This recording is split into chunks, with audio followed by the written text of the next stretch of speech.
Assalamualaikum warahmatullahi wabarakatuh. Alhamdulillah wa syukran lillah wa la hawla wa la quwwata illa billah.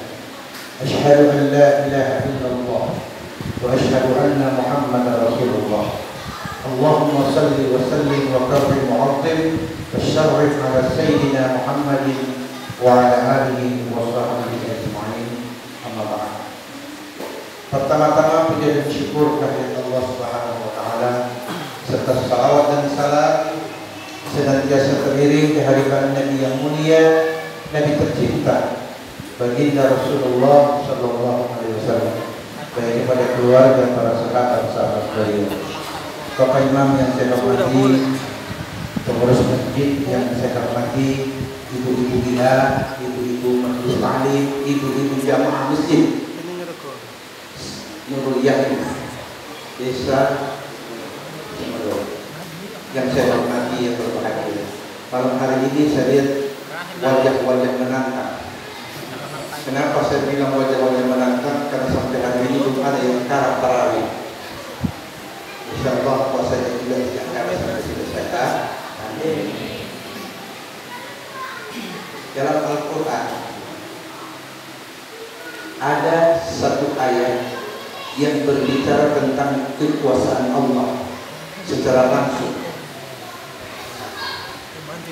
Dalam ayat tersebut Allah menjelaskan kembali kisah Nabi Ibrahim alaihissalam ketika beliau meminta agar Allah perlihatkan bagaimana makhluk yang sudah wafat, yang sudah mati, Allah hidupkan kembali.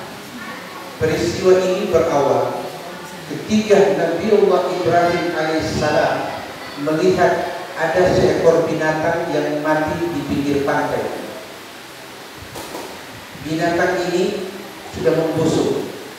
Datang burung dari udara makan bangkainya, keluar semut dari tanah makan bangkainya, datang yang dari hutan makan dagingnya, kepiting dan makhluk laut dan lautan makan, sampai tidak tersisa lagi kecuali tulang belulang.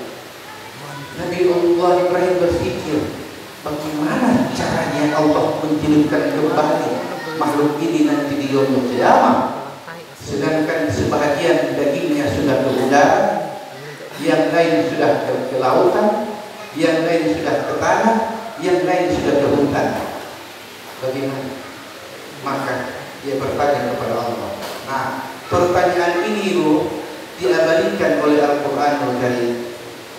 Wa idh qala Ibrahim rabbi arini kaifa tuhyil mauta qala awalam tu'min qala bala walakin liyatma'inna qalbi qala fakhudh arba'atan min at-tayr fasurhunna ilayk ثم اجعل على كل جبل منهن جزءا ثم ادعهن يأتيك سعيا واعلم أن الله عزيز حكيم. Artinya, dan ingatlah ketika Ibrahim berkata kepada Tuhannya, Rabbi arini kaifa tuhyil mauta, Tuhan perlihatkan dan tunjukkan kepada saya bagaimana kau hidupkan yang seperti ini. Allah berfirman, awalam tu'min, hai Ibrahim, kau tidak percaya kepada aku? Kau tidak yakin aku Allah yang Maha Kuasa? Qala bala, kata Ibrahim, tidak Tuhan, saya percaya. Cuma kalau dikasih lihat, saya jadi tenang. Kalau dikasih perlihatkan, saya jadi tenang. Oke lah, kata Allah. Kalau demikian, fakhudh arba'atan min at-tayr, ambillah 4 ekor jenis unggas. Dalam ilmu tafsir, para mufassir mengatakan 4 ekor unggas ini ayam jantan, burung darat, burung hudhud, dan yang terakhir adalah seekor merak.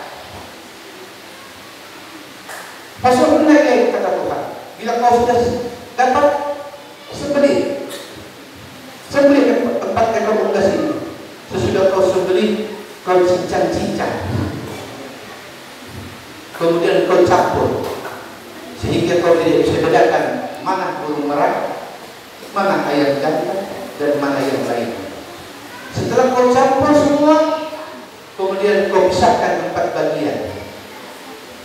Sesudah kau pisahkan 4 bagian, letakkan seperempat bagian di 4 penjuru mata angin di atas gunung. Maka dilakukanlah Nabi Ibrahim. Bahagia Pak, utara, timur, selatan, dan barat. Kemudian apa kata Allah? Sudah, kau berdiri di tengah. Sumber berhendak, kemudian kau panggil masing-masing burung tadi. Hai ayam jantan, hai hudhud, hai merak, hai merpati, datanglah kalian dengan izin Allah. Yatinaka sa'yan, kata Quran. Maka kau lihat masing-masing bagian tubuh terbang di atas kepalamu, dan mereka masing-masing mencari pasangannya dengan kuasa Allah. Maka terciptalah dan sempurnalah merak jadi merak, merpati jadi merpati, hudhud jadi hudhud, dan sebagainya. Setelah Nabi Allah Ibrahim melihat begitu mudahnya Allah mewujudkan apa yang sudah mati, maka Allah berkata kepada Nabi Ibrahim, wa'lam, ketahuilah wahai Ibrahim, annallaha azizun hakim, sesungguhnya Allah maha mulia lagi maha biasa. Allah mulia dengan kebesarannya sebagai Allah, dan Allah maha bijaksana menjawab setiap sesuatu yang meragukan dari hamba. Bapak Ibu jamaah tarawih yang saya muliakan dan dirahmati Allah, kisah Nabi Allah Ibrahim ini menjadi satu pertanda dan satu nasihat buat kita semua. Mengapa? Bila manusia mati, ini manusia mati, ada yang disebut dengan hancur. Daging kita akan dimakan oleh ulat, tulang-tulang kita lama-lama akan rapuh dan terurai kembali ke tanah, sehingga tidak lagi berbekas walaupun tinggal tulang. Tapi Quran mengatakan, sekalipun semua sudah musnah, hancur, dimakan oleh binatang yang ada di dalam tanah, kembali terurai menjadi energi, tapi ada satu tulang yang tidak akan hancur sekalipun dibakar dengan api yang beribuan-ribuan derajat. Kalau Bapak tinggal dengan saya di Sulawesi Utara, saya berasal dari Manado, tepatnya di Kota itu. Itu mayat tidak ditanam, Pak. Kalau mati mereka, itu mayat dibakar. Namanya dikremasi, dikasih masuk di krematorium dengan peti-petinya dibakar sekalian. Tapi subhanallah, peti terbuat dari kayu yang paling mahal pun jadi debu. Tulang belulang manusia pun jadi debu. Tadi yang saya katakan, subhanallah, terpisah antara tulang manusia dengan debu kayu peti. Tapi ada satu tulang kecil yang tidak hancur. Itulah Quran mengatakan baina sulbi wa tarahib, dia berada di antara tulang sulbi dan tulang tarahib. Itu yang terjadi tulang ekor. Jadi tulang ekor yang muncul di tubuh dibakar 4.000-6.000 derajat tidak hancur. Kenapa Allah menjadikan tulang sulbi ini tidak bisa hancur? Karena dari situlah bermula nanti manusia akan tercipta kembali. Dari situlah manusia akan kembali Allah hidupkan, sebagaimana daging yang telah dicincang-cincang dan dicampur tetap akan kembali utuh. Pak, pernah makan buah salak? Pernah ya? Yang dimakan kulitnya, dagingnya atau biji salak? Dagingnya. Kulitnya kemana? Dagingnya kemana? Bijinya kemana? Ke tanah. Nanti kalau dia tumbuh jadi apa? Jadi pohon salak lagi, sama seperti yang kita makan. Ini yang Tuhan maksudkan dalam surah Yasin, qul yuhyiha alladzi ansha'aha awwala marratin wa huwa bikulli khalqin 'alim. Katakanlah wahai Muhammad kepada umatmu, Allah yang akan menyusun kembali tulang belulang yang telah hancur.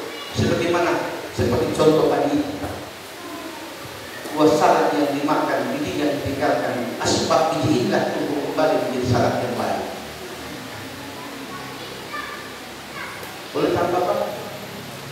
Boleh tambah sedikit ceramahnya? Boleh berapa? 2 jam atau 3 jam?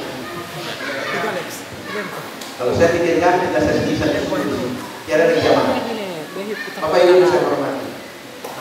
Dalam Quran surat Al. Ini kita bicara matematika dulu ya. Kemarin bicara makan-makan terus, sahur-sahur, dan sekarang kita bicara matematika. Pernah tidak kita melihat kalau ada orang sakarat, ini orang sakarat? Ada rumah kita tuh. Tapi itu saja deh, jangan kasih jalan. Taruh kasih dia. Jangan kasih jalan. Cewek itu muda.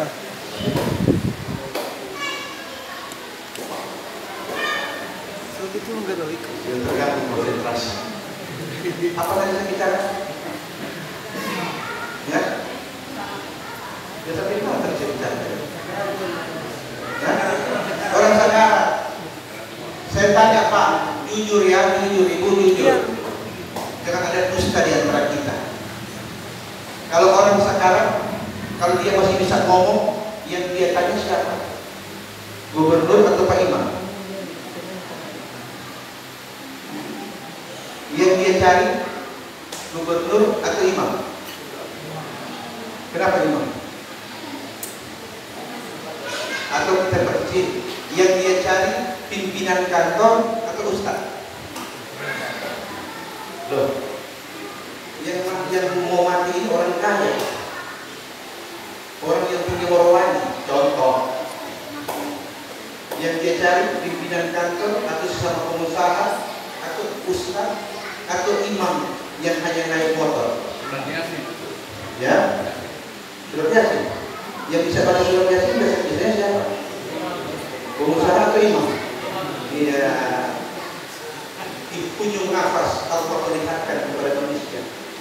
Agama yang selalu direndahkan dan dianggap kecil, bisa nafas terakhir Allah perlihatkan betapa besar agama itu. Walaupun itu hanya simbol melalui ustaz, imam, atau syekh. Kenapa ada ayatnya Pak? Quran surah Al-Qaf, maka syafna anka bita'at al-basar yawm al-hari, pada hari kematian kami buka apa yang selama ini tidak nampak. Kami perlihatkan apa yang selama ini kau tahu tapi kau tidak yakin. Apa itu? Kau tidak pernah melihat malakul maut. Hari itu kau lihat malakul maut datang kepada hari lalu ketika engkau sehat, engkau tidak pernah mengetahui seperti apa rasanya sakaratul maut. Hari itu engkau akan mengalami sakaratul maut. Sehingga kalau ditanya satu kali lagi, kalau orang sakarat, mana yang dia suka putar? Video game atau orang mengaji? Mengaji. Kalau putar dandu, kalau sudah begini apa? Putar dandu, dia suka. Namun ketika diputarkan ayat suci Al-Quran, yang gelisah menjadi tenang, yang tenang jadi tenang. Allah berikan kebenaran firman-Firman. Ketika nafas tinggal satu, tidak ada lagi yang bisa menghalau perjalanan ini. يتلقى المتلقيان عن اليمين وعن الشمال قعيد ما يلفظ من قول إلا لديه رقيب عتيد وجاءت سكرة الموت بالحق ذلك ما كنت منه تحيد. Quran surat Qaf 15-20. Artinya tidak akan mati manusia walaupun bentuk matinya macam-macam. Ada yang ditabrak, tenggelam, dibakar dan sebagainya. Tapi yang namanya sakratul maut akan dialami hanya dalam hitungan detik. Dengan cara engkau lihat dua malaikat datang kata Allah. Yang satu duduk di kanan dan yang satu duduk di kiri.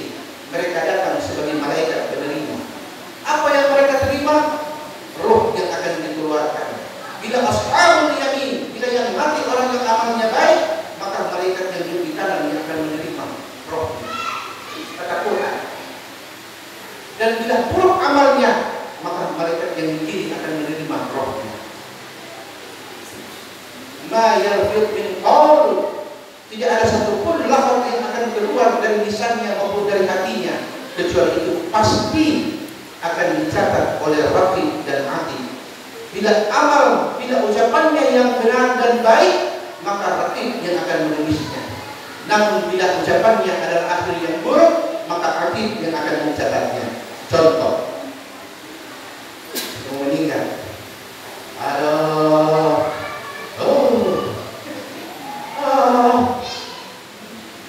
tertulis Pak, dia tutup akhir hidupnya dengan kata aduh. Tapi kalau orang yang terbiasa zikir kepada Allah, 5 waktunya terpelihara, maka Nabi katakan, laqinu mautakum bila ilaha illallah, man kana akhiru kalamihi la ilaha illallah dakhala al-jannah. Tuntun, ajari mereka yang sudah seperti itu dengan ucapan la ilaha illallah. Karena barang siapa yang mengakhiri hidupnya dengan ucapan la ilaha illallah, surga tempat. Tidak selain itu. Tidak ada kalimat selain itu yang bisa memasukkan manusia ke surga. Tapi pertanyaannya, ini kalimat waktu kita sehat, Allah tawarkan, mau diucapkan dia, mau diulang-ulang dia, tinggal kita yang minum. Tapi pada waktu sakratul maut, walaupun kalimat itu kita sudah ucapkan, tapi tidak tertahan. Kenapa tidak tertahan? Karena bisa, karena biasa. Sekalipun yang menuntun 70 orang imam sekabupaten Morowali dan 70 orang ustaz sekabupaten Morowali, kalimat ini akan menjadi kalimat yang paling susah diucapkan di akhir kalimat dan di akhir hayat, karena ada bisa, karena biasa. Maka hanya dengan sholat 5 waktu, 17 rakaat, satu hari minimal 17 kali kita ucapkan tahiyat, at-tahiyatul mubarakatuh sholawat thayyibatulillah, dan seterusnya, baru asyhadu an la ilaha illallah. Kalimat inilah yang akan berulang-ulang. Jadi ketika akhir kalimat nampak tidak terucap bibirnya dengan kalimat la ilaha illallah, tapi hatinya bergerak untuk ucapan itu, sebagaimana kita tahiyat pada ayat awal dan akhir. Ini yang dimaksud, yang dicatat dan ditulis. Terakhir, inna awwalan nas ma yuhasabu min a'malihim as-salat. Kata Nabi, sesungguhnya yang pertama yang ditanya oleh Allah di yaumul mahsyar bagi setiap orang adalah salat 5 waktunya. Yaqulu rabbuna lil malaikah, berfirman Allah Tuhan kami kepada malaikatnya, unzuru li 'abdi fadilata atammuha am nafsuha, periksa, teliti dan perhatikan salat 5 waktunya hambaku. Bila sempurna 5 waktunya, kata Allah, atimmu fadilata, maka tulis dan catat sempurna 5 waktu. Wa in kana mutaqassir minha syai'a, tapi ternyata 5 waktunya cukup tapi khusyuknya kurang, syaratnya dan rukunnya kurang, berarti 5 waktunya ada yang kurang. Maka kata Allah kepada malaikat, yaqulu rabbuna lil malaikah unzuru li 'abdi hal huwa mutatawwu, periksa dan teliti kembali salat sunnahnya hambaku. Bila dia ada kerjakan salat sunnah, gafiyah, fardiyah, tarawih, tahajud dan sebagainya, bila itu ada, kumpulkan seluruh pahala salat sunnahnya dan tutupi yang wajib yang kurang tadi. Jadi fungsi dan makna daripada ibadah sunnah adalah untuk menutupi apa yang wajib yang jadi pertanyaan. 5 waktunya tidak ada, tarawihnya rajin, apa yang mau pakai tutup? Allah tidak tanya tarawih kita, wallahi Allah tidak akan pernah tanya berapa jumlah rakaat tarawih kau kerjakan di bulan Ramadan. Allah tidak tanya tahajudnya kita, duhanya kita, dan sunnah-sunnah lainnya. Allah tidak akan tanya, kata Nabi. Yang ditanya adalah 5 waktu kita. Baru setelah ada masalah di 5 waktu, baru Allah tanya, mana tarawih? Ambil, kumpulkan pahalanya dan cukupkan, sempurnakan fardunya hamba. Terakhir, cari betul ini. Cari betul. Setelah sudah dilihat amal-amal manusia, sudah ditanya, Allah bilang timbang. Quran mengatakan timbangan di hari kiamat bukan timbangan seperti di pegadaian, bukan pula timbangan seperti di perusahaan. Timbangan di yaumil mahsyar dibilang Quran adalah al-wal waznu yawma idzil haq. Timbangan di hari kiamat itu namanya al-haq. Apa itu al-haq? Al-haq timbangan yang tidak mau menimbang dosa. Dia tidak akan pernah mau menimbang dosa, tapi dia hanya mau menimbang kebaikan. Maksudnya bagaimana Ustaz? Datang manusia dengan dosa 7 lautan. Dia datang dengan dosa 7 lautan, dengan maksiat setinggi langit, dengan kesalahan sebanyak makhluk. Katakan seperti itu. Dia datang, kemudian ditaruh dosanya di atas timbangan. Kata Quran, kau lihat, kata Quran, timbangan tidak bergerak. Padahal 7 lautan dosa, maksiat setinggi langit, kesalahan sebanyak bilangan makhluk, timbangan tidak bergerak. Timbangan tidak bergerak. Wa amma man khaffat mawazinuhu fa ummuhu hawiyah, kata Quran. Dan barang siapa yang timbangannya ringan tidak bergerak, maka neraka hawiyah tempatnya. Bayangkan Pak, 7 lautan kita bawa, timbangan tidak bergerak. Tapi mari lihat, bapak dari rumah, ibu dari rumah datang ke masjid. Di antara rumah dan masjid ada orang yang duduk. Bapak ibu bersalam, assalamualaikum. Orang yang menjawab, waalaikumsalam warahmatullahi wabarakatuh. Hanya sebuah salam, hanya sebuah senyum. Apa kata Nabi? La tahqiranna minal ma'rufi syai'an walau an tarda akhaka biwajhin talib. Jangan kau pernah menganggap remeh satu salam, satu perbuatan walaupun hanya kecil, walaupun itu hanya senyummu kepada saudaramu saat bertemu. Apa kata Quran? Wa amma man thaqulat mawazinuhu fa huwa fi 'ishatin radiyah. Adapun engkau lihat nanti, ketika timbangan bergerak hanya dengan senyum yang ikhlas, salam yang tulus, kau lihat timbangan dia bergerak, menunjukkan ada beratnya amal kebaikan. Dosa di lautan tidak bergerak. Kenapa? Dosa itu tidak ada nilainya, dosa itu tidak ada beratnya, dan dosa itu tidak ada pengaruhnya. Kita bisa lihat di muka bumi ini. Saya kasih contoh terakhir. Saya orang kaya, saya penguasa, saya pejabat, saya orang yang hebat, tapi perbuatan saya hina, cara saya kasar. Semua yang saya tampakkan kepada saudara-saudara buruk. Saya percaya ketika di depan saya, Anda pasti akan hormat dan tunduk, karena saya orang kaya, saya pejabat, saya mulia. Kan begitu. Tapi kalau di belakang saya, Anda akan mencibir, Anda akan menghina dan menghujat saya. Kenapa? Karena saya tidak punya apa-apa yang dihormati. Seperti itu amal buruk, tidak ada nilai di hadapan manusia, apalagi di hadapan Allah. Tapi walaupun saya orang susah, saya tidak punya apa-apa, saya hanya punya sepeda butut, tapi semua orang senang kepada saya. Bertemu saya memberi salam, orang